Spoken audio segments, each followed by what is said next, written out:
Amén. Les voy a pedir que por favor abran sus Biblias en el libro de Mateo, capítulo 3.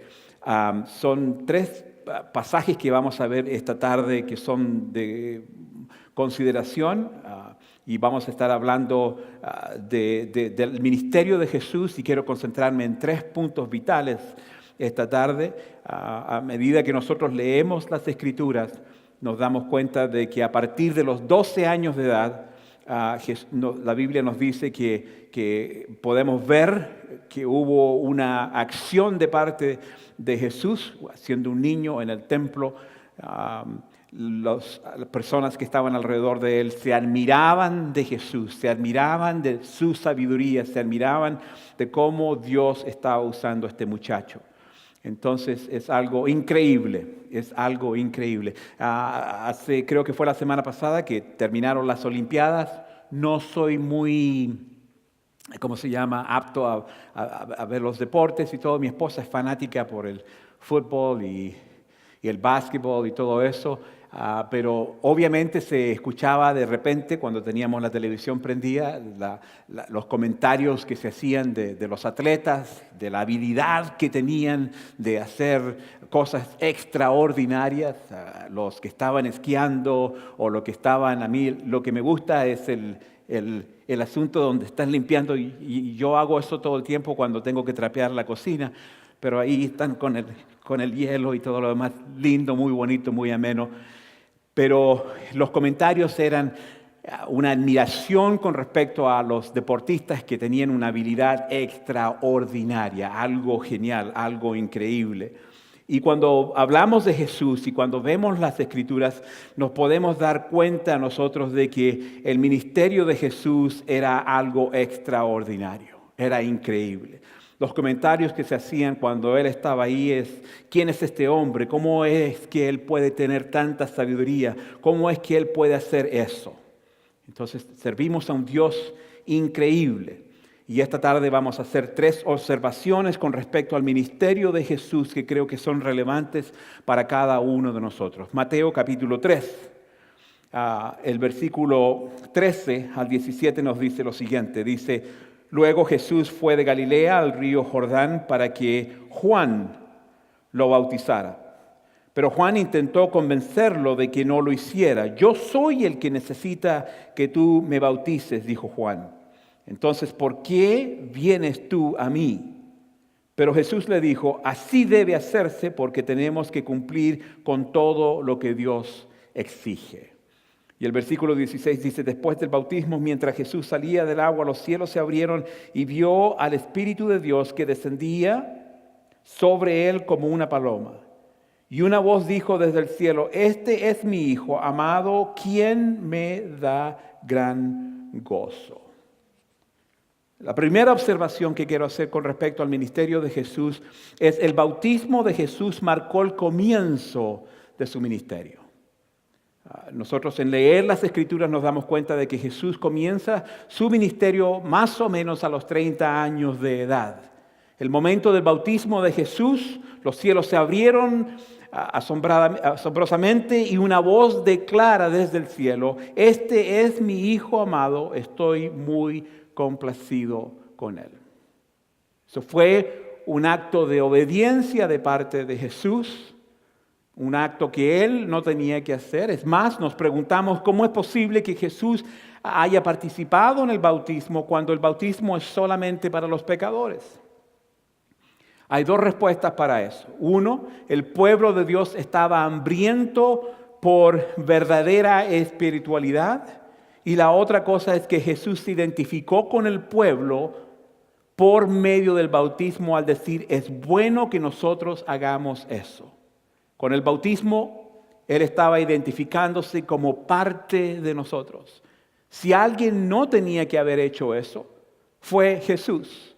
Pero en su deseo, en su pasión de conectarse, no solamente con aquellos que lo rodeaban, pero también con nosotros, después de 2000 años de historia, él desea dar el ejemplo. Él desea hacer algo que nos va a mover hasta hoy en día. Y creo que eso es una de las cosas que nosotros necesitamos. en la vida del cristiano, en la vida de la iglesia, en la vida de este país, en la vida del mundo, lo que se necesita es dar el ejemplo. Muchas veces tenemos una opinión, yo tengo que tener cuidado porque a veces puedo llegar a ser muy opinionero. Pero antes de dar una opinión, yo creo que Dios nos llama a dar el ejemplo, a que seamos un ejemplo vivo, que seamos la luz, que seamos la sal del mundo. Y eso es lo que hacía Jesús con este acto de obediencia. Dice, no, Juan, obvio, decía, ¿cómo es posible que yo te vaya a bautizar a ti? Y yo creo que todos nosotros hubiésemos dicho lo mismo. ¿Cómo es posible que nosotros tengamos que bautizarse cuando tú eres el Señor? Pero Jesús, en su pasión para amarnos y para que nosotros pudiéramos seguir los pasos de Dios, nos da el ejemplo. Porque Él fácilmente podría haber apuntado el dedo y podría haber dicho, tú tienes que hacer esto. Pero en vez de hacer eso, Él da el ejemplo. Y creo que una de las cosas que nosotros debemos hacer es en nuestra oración es, Señor, úsame esta semana, úsame en el trabajo, úsame con mi familia. Ayúdame a ser un ejemplo, a no tener tantas opiniones como el pastor Leo, pero ser un ejemplo de bondad, ser un ejemplo de amor, de compasión, de gracia. Hace un momento le decía a alguien que tuvo una junta por el teléfono con una persona que había prometido hacer algunas cosas, pero no lo hizo. Ya lleva tiempo prometiendo de que iba a hacer esto y no lo ha hecho. Entonces llamé por teléfono a esta persona hace unas 2 semanas atrás y esta persona no me conocía, eso me presenté a través del teléfono, me dije, este es el pastor Leo Castro, bla, bla, bla, bla, bla, bla. Y inmediatamente se pudo escuchar un tono pesado, como que si algo se hubiera roto en el suelo porque él sabía de que era culpable. Pero en vez de yo gritar y en vez de condenar y en vez de tú dijiste que ibas a hacer esto, a través del Espíritu Santo pude demostrar generosidad, benevolencia, amor, compasión. Y hay veces que nosotros al mundo le exigimos las cosas que nosotros deberíamos hacer. Y el mundo no sabe, muchas veces el mundo no sabe que deben hacer lo que Dios quiere que hagamos, pero nosotros sabemos. Nosotros sabemos que debemos ser gente de compasión, de amor, de gratitud. Entonces, Dios nos da el ejemplo a través de Jesús. Y la primera cosa que nosotros vemos hacer a Jesús es bautizarse. La segunda cosa que vemos en el ministerio de Jesús es que Jesús fue confrontado por el diablo en el desierto. Y esto es muy relevante a todos nosotros. Mateo capítulo 4, versículo 1 al 11 nos dice lo siguiente. Dice, luego el Espíritu llevó a Jesús al desierto para que allí lo tentara el diablo. Durante 40 días y 40 noches ayunó y después tuvo mucha hambre. ¿Cuántos? No levante su mano, pero hace poco comenzamos a ayunar en la iglesia y a orar más y tener una sensitividad un poquitito más grande a lo que el Señor nos quiere hacer. Y uno está ayunando y como que algo despierta, como que algo pasa. Que uno dijera, mejor, ¿para qué? Mejor dejo de ayunar, o porque ya empiezo a ver cosas y nunca se me va a olvidar. Y creo que aquellos que ya han estado con eternidad por muchos años conocen lo dicho antes, lo voy a decir de nuevo porque creo que viene al caso. Me acuerdo que empezamos un ayuno hace años atrás. Y llamé a mi esposa, era el día 3 para mí, y estaba yo en Walmart. Y usted sabe que el día 3 es el día más difícil. Y ahí en medio de Walmart con las cookies y popcorn y las papitas fritas y todo lo demás, y free samples, ahora dan free samples adentro de Walmart. Y esto, Satanás, te reprendo en el nombre de Jesús. Y la llamo, le dije, Hani, me estoy muriendo. Y me dice ella, sí, ¿no ese es el propósito? ¿No es el propósito del ayuno? Que nosotros muramos, que seamos menos nosotros y que sea más el Señor. Entonces aquí vemos un acontecimiento, de nuevo el ejemplo de Jesús. Y vemos que el Espíritu lo había retirado, lo había llevado al desierto y ahí empezó a tentarlo el diablo. Dice, durante 40 días y 40 noches ayunó y después tuvo mucha hambre. Si usted está marcando, tomando notas, marque eso. Y después tuvo mucha hambre. El versículo 3 dice, en ese tiempo el diablo se le acercó y le dijo, si eres el Hijo de Dios, dile a estas piedras que se conviertan en pan. Jesús le dijo, no, las Escrituras dicen, la gente no vive solo del pan, sino de cada palabra que sale de la boca de Dios. Después el diablo lo llevó a la santa ciudad de Jerusalén, al punto más alto del templo, y dijo, si eres el Hijo de Dios, tírate, pues la Escritura dice, Él ordenará a sus ángeles que te protejan y te sostendrán con sus manos para que ni siquiera te lastimes el pie con una piedra. Jesús le respondió, la Escritura también dice, no pondrás a prueba al Señor tu Dios. Luego el diablo, se da cuenta que el diablo no se da por vencido muy fácilmente. 3 veces. Luego el diablo lo llevó a la cima de la montaña muy alta y le mostró todos los reinos del mundo y la gloria que hay en ellos. Te daré todo esto, dijo. Si te arrodillas y me adoras, te voy a dar todo esto. Y la Escritura dice en el versículo 10, vete de aquí, Satanás, le dijo Jesús, porque las Escrituras dicen, adora al Señor tu Dios y sírvele únicamente a Él. Entonces el diablo se fue y llegaron ángeles a cuidar a Jesús. Si está subrayando algo, tomando nota, subraye, y llegaron ángeles a cuidar a Jesús. Los ángeles llegaron después de la prueba. ¿Se da cuenta? Vinieron después de que todo eso había pasado. ¿Ah? Satanás viene a atacar, eso es lo que va a hacer, eso es lo que va a hacer. Y él tiene una fórmula para atacar, iglesia, y ojalá que usted ya sepa cuál es la fórmula. La fórmula que él tiene consiste de dos cosas por lo menos. La primera es, aquí nos dice la Escritura que Jesús estaba solo, que estaba en el desierto, que el Espíritu lo había retirado, lo había puesto en el desierto, para tener un encuentro con el Padre. Entonces el enemigo no es tonto. Dice la Escritura que Jesús estaba solo y cuando Satanás vio que Jesús estaba solo, ahí se va él. La otra cosa que vemos es que Jesús, imagínese usted, 40 días sin comer.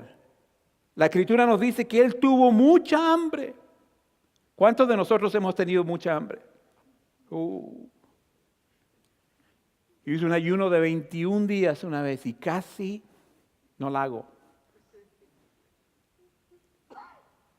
Y uno se debilita mucho. Se debilita mucho. Porque lo que estamos tratando de hacer es que la carne se muera y que sea nuestro espíritu el que crezca.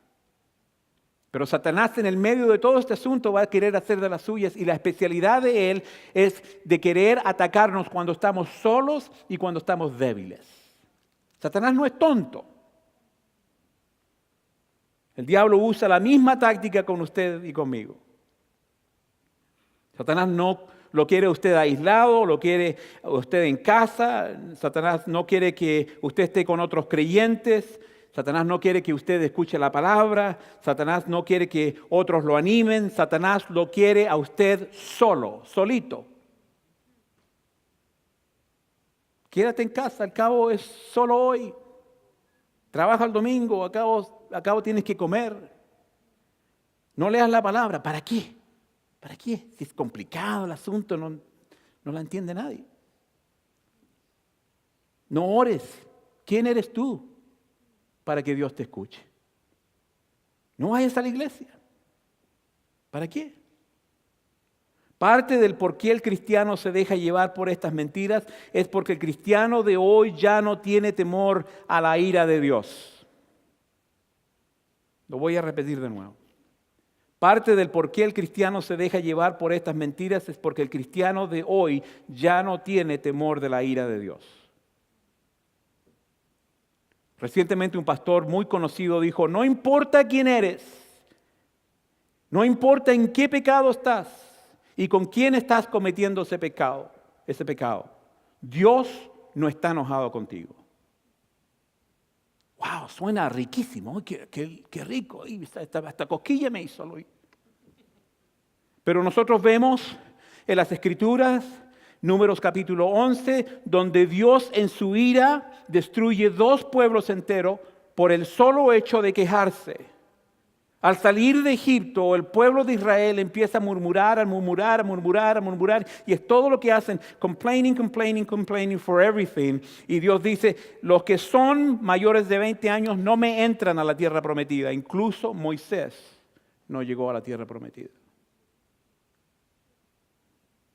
En Génesis capítulo 14 vemos cómo la ira de Dios destruye otras 2 ciudades, Sodom y Gomorra. El pecado que había llegado a ese lugar había llegado tan alto, era tan déspota el pecado que Dios dijo, basta. Entonces, en esta tentación nosotros vemos la tentación de Jesús fue una repetición de la tentación que nosotros vemos en el libro de Génesis del huerto de Edén. Jesús habló de Dios y respondió con la palabra de Dios cada vez que fue tentado. ¿Se dio cuenta? Satanás le da duro, va y vámonos. Quiere tentarnos, quiere hacernos caer, quiere que nuestra vida sea destruida. Pero Jesús vino una y otra vez con la palabra de Dios, con la palabra de Dios.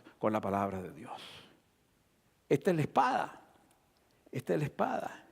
En estos momentos nosotros estamos viviendo en tiempos tan difíciles, tan complicados. El país está dividido. No sé si usted se ha dado cuenta, pero los Estados Unidos está dividido con varias cosas. Primero, los republicanos y los demócratas. Hoy día hay una división tan grande, que hay incluso odio entre los 2 partidos. Hay odio. Si usted no se ha dado cuenta de eso, vea las noticias. Pero hay otro asunto que nos está afectando también a nosotros como país. El asunto de las armas. Y hay también una división en ese asunto. Que unos dicen que los AR-15 y que las armas de asalto deberían sacarse y esto, lo demás. Y hay un asunto que divide al país. Incluso yo el otro día puse algo en Facebook y se armó un asunto ahí. Y si usted no lo ha visto, véalo. Pero yo dije, empezó bien despacito una llamita ahí, en el Facebook del pastor Leo.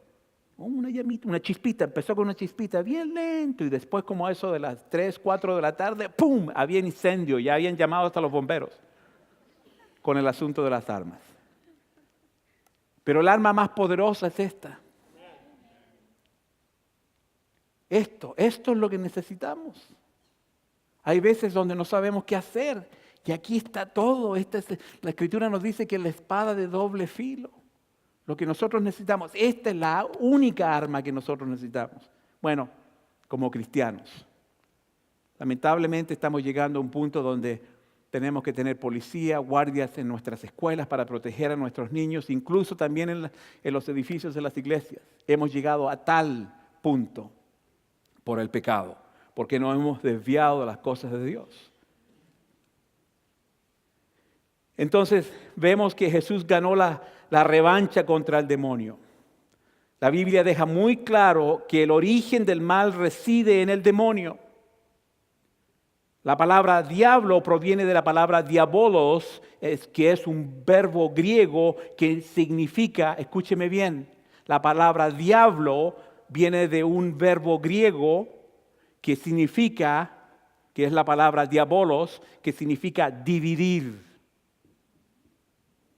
Ese es el propósito de Satanás. Es de dividir su matrimonio, dividir a nuestros hijos, dividir las cosas en el trabajo, dividir al mundo y separarlo de la iglesia. Que hay una fobia del mundo en contra de la iglesia. Y aunque la Biblia nos dice que eso va a suceder, hoy en día, por eso digo que tenemos que tener más presente el ser ejemplo de luz, de sal, que dar opiniones.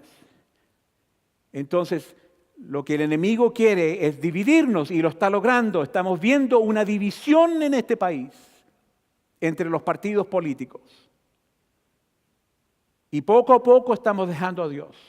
Poco a poco el mundo está viendo otras posibilidades. Y por eso siempre me voy a Mateo capítulo 24, donde Jesús les dijo, en los últimos días muchos serán engañados. Porque no nos damos cuenta. Suena rico, como el pastor que dijo eso. El Señor no está enojado contigo, haz lo que tú quieras. Haz lo que tú quieras, no va a haber consecuencia de nada, todo está bien. El peligro más grande que nosotros podemos llegar a tener en nuestra vida es el hecho de que creemos cosas que no son verdades, y una de las mentiras más grandes es que tenemos mucho tiempo todavía.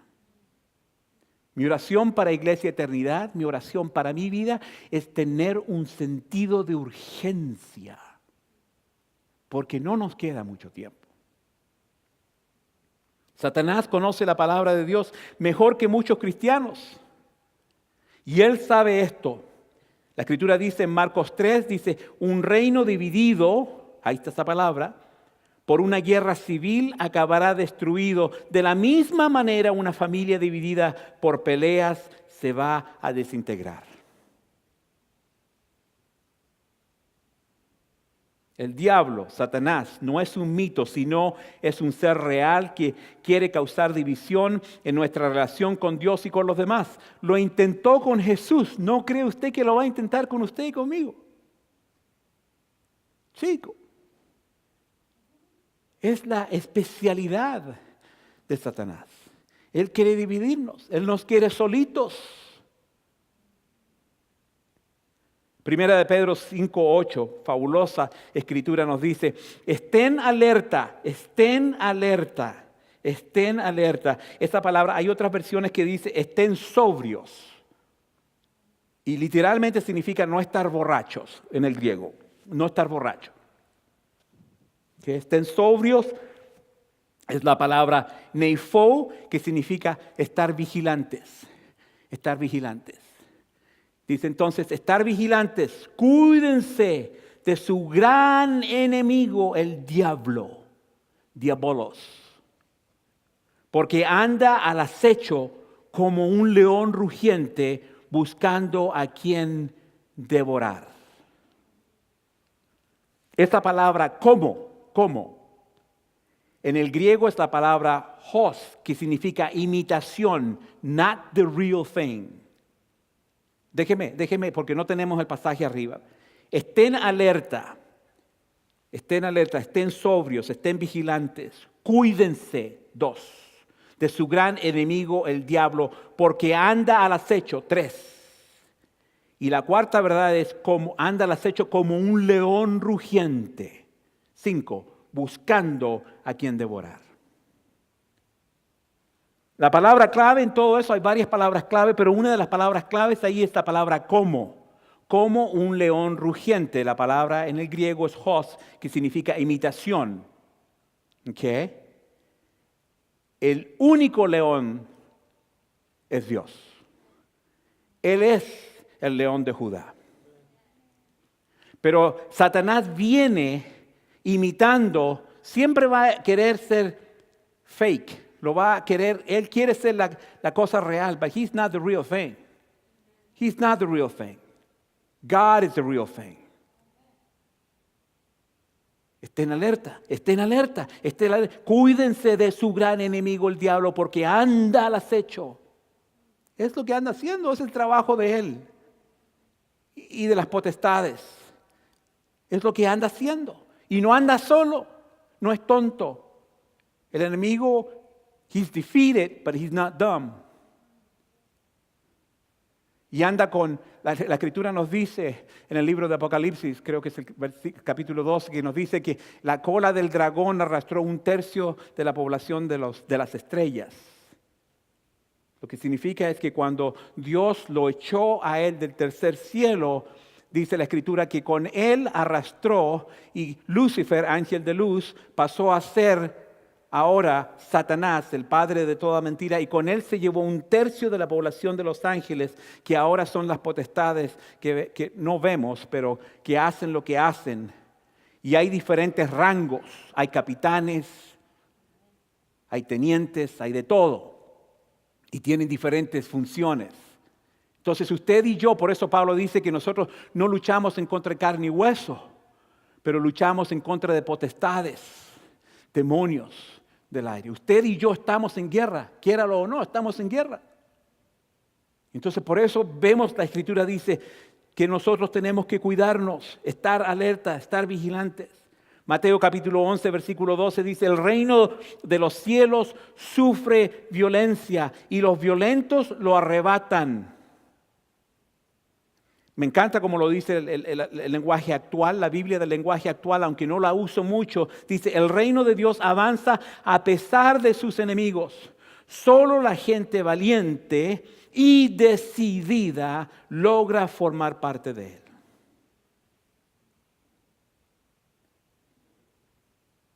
Entonces tenemos a un enemigo que está constantemente al acecho. Cuando usted estaba buscando, hace un tiempo atrás, encontré un video de un león que estaba en la jungla. Creo que eran 3 minutos, pero yo no sé por qué perdí el video, porque ahora me meto a YouTube y no lo puedo encontrar. Fabuloso. Muestra al león y está, y como se puede camuflar muy bien con la hierba en la selva, acecha al venado o al cerdo o lo que vea. Y nunca va a meterse donde está, porque saben, nunca se va a meter con un grupo, se mete con el que se quedó atrás, con el que estaba complaining, que está muy caliente aquí, que esto y lo otro. A este me lo voy a comer por quejón. El león siempre va a ir atrás de alguien que está débil o solo. Por eso, déjeme decirle, yo me voy los domingos a casa y empiezo los jugos aquí adentro de la cabecita empiezan a... Y a veces hacen otros ruidos más raros todavía. Y empiezo a ver quién no estuvo en la iglesia. Y yo me imagino que el pastor José igual. ¿Quién no estuvo? ¿Quién no estuvo? Y me preocupa. Y como pastores nos preocupan ustedes. Porque cuando estamos solos, y yo sé que hay gente que está pasando en estos momentos por momentos difíciles, pero se ha quedado en casa. Ahí están viendo los Oscars y todo eso. No los de eternidad. Pero se quedan solos y se quedan lamiéndose las heridas. Ahí están. O haciendo otra cosa. Y el enemigo está, yes, baby, porque el enemigo también habla inglés. Sí, a este me lo voy a comer. Déjalo nomás. Ahí, si nosotros que estamos alerta, si estamos orando, si estamos ayunando y aún así nos llegan ataques, entonces no andemos solos. No es bueno. La Escritura nos dice que no nos metamos en como unos están acostumbrados de no llegar a la iglesia. En los últimos días, porque estamos en los últimos días, dice que no acostumbremos a no llegar, porque la Escritura nos dice específicamente, el que llega a la iglesia es animado. A mí me anima, lo que hacen estos muchachos con la alabanza, qué lindo, me llena el corazón, me da gozo, me ayuda a comenzar la semana bien. Ya mañana es lunes y ya sabemos que hay un montón de cosas que hacer, pero estamos recargados espiritualmente. Entonces nos quedamos en casa. ¿Sabe qué pasa cuando nos quedamos en casa? Nada. No pasa nada. Pero cuando llegamos a la casa del Señor, algo sucede cuando empezamos a escudriñar las Escrituras y ver lo que el Señor quiere hacer en nuestras vidas. Entonces no se deje, no ande solo, porque el enemigo anda buscando al que anda solo y débil. Amén. Y concluyo con esto. La tercera cosa que vemos en el ministerio del Señor es que Jesús fue confrontado por el diablo a través de los líderes religiosos de su tiempo. Lucas capítulo 6, versículos 6 al 11 dice, otro día de descanso, un hombre que tenía la mano derecha deforme estaba en la sinagoga mientras Jesús enseñaba. Los maestros de la ley religiosa y los fariseos vigilaban a Jesús. ¿Sí? El enemigo no es el único que lo vigila a usted. Hay gente que lo está vigilando a usted y a mí para ver qué vamos a hacer. Y dice que los maestros de la ley religiosa y los fariseos vigilaban a Jesús de cerca. Si sanaba la mano del hombre, tenían pensado acusarlo por trabajar en el día de descanso. Pero Jesús sabía lo que pensaban y le dijo al hombre con la mano deforme: ven y ponte de pie frente a todos. Así que el hombre pasó adelante. Entonces Jesús le dijo a sus acusadores: tengo una pregunta para ustedes. ¿Permite la ley hacer buenas acciones en el día de descanso o es un día para hacer el mal? ¿Es un día para salvar la vida o para destruirla? Miró uno por uno a los que lo rodeaban y luego le dijo al hombre: extiende la mano. Entonces el hombre la extendió y la mano quedó restaurada. Al ver esto, los enemigos de Jesús se llenaron de rabia y comenzaron a discutir para decidir qué harían con él. Este pasaje nos ilustra a nosotros una confrontación que está teniendo Jesús con un montón de fariseos y saduceos, 6,000 en total, celosos del impacto que Jesús estaba teniendo en su ministerio y querían, incluso conspiraron para matarlo, dice la Escritura. Hermanos, el ataque del enemigo va a venir por todos lados. Viene del diablo, viene de afuera, viene del mundo, incluso dentro de la misma iglesia. ¿En serio? Oh. I'm writing a book about it. Por eso la Escritura nos dice que debemos estar alertas. Eso de quedarse en casa y lamer nuestras heridas, pobre mí, como el pastor Leo 3 semanas atrás. Pobrecito Leo, mira, me dijeron esto. Y hay otras excusas, podemos usar muchas excusas. Aquí en Reno usted me ha escuchado decirlo antes, que el invierno, ya llegó el frío, ya llegó la nieve, o los caminos están... Mire lo que le pasó a la hermana Albina, si se cayó la pastora, ¿cómo no se va a caer uno? Hermana Albina no es la pastora. Y que hace calor, que hace frío, que está lloviendo, que ahí trajimos paraguas para que pudieran, no hay excusa, hay paraguas de Iglesia Eternidad. Entonces podemos caer en esa cosa donde todo es una excusa para poder, incluso nosotros le damos permiso al enemigo para que Él nos divida, que Él nos deje solito, que Él nos aísle,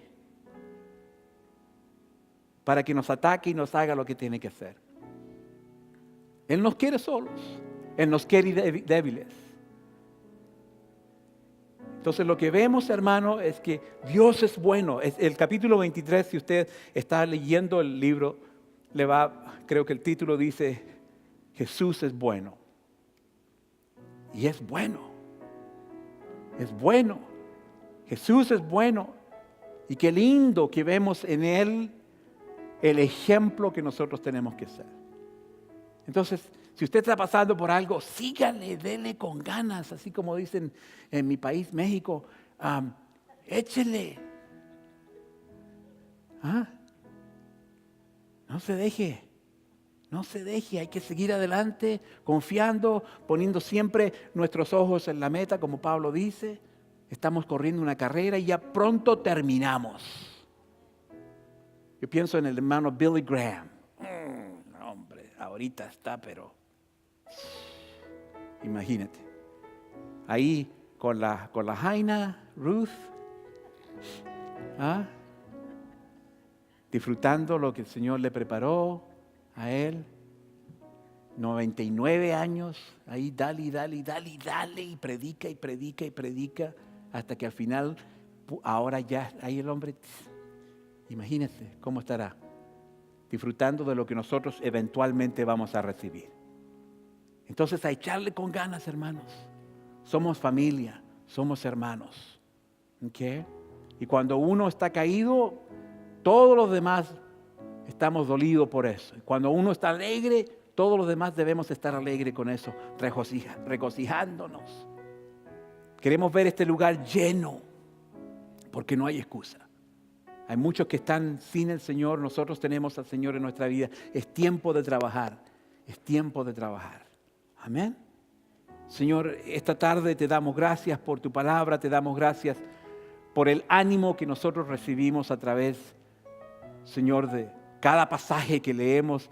Y más que nada esta tarde recibimos ánimo porque Jesús nos dio el ejemplo. Te pedimos, Señor, por ánimo, por fortaleza.